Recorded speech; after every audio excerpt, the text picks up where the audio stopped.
possibly the research I was most involved in was on the effects of maternal antenatal decompression on the development of first the fetus and then the baby.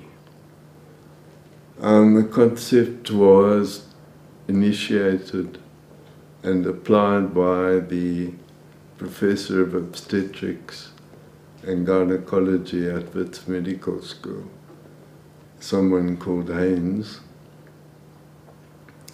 And his theory was, from anecdotal evidence, that the quality of the baby after the mother had been decompressed, which sounds slightly obscene, was much better than mothers who hadn't undergone the procedure. Basically, the idea was to put an airtight cover over the mother's abdomen and then to evacuate the air from the cover by means of a vacuum cleaner. So the sales of Hoovers and other makes went up quite significantly while the theory was at its peak.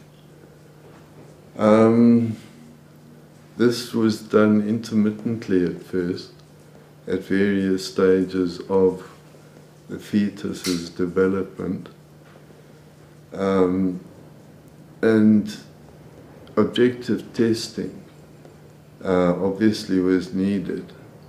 So we were involved in a double-blind study of the effects of decompression.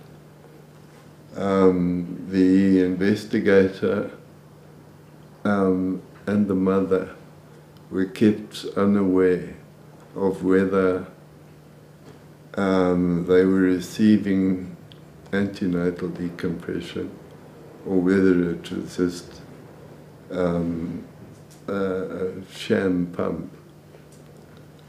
Anyway, it turned out that there was no difference on objective testing of the abilities of children after the mother had undergone this sort of treatment. And it faded pretty rapidly from the medical repertoire. I did my MA on this project, and at some very later stage, probably after about 10 years, another prominent gynecologist in Joburg, I won't mention his name,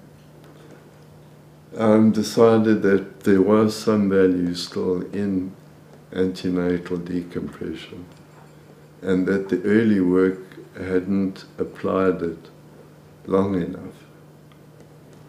So he recruited from his patients a number who came to us and underwent decompression for, I think, 3 months at the critical stage which he determined. Again, the effects were not measurable, and his wife used this for her thesis.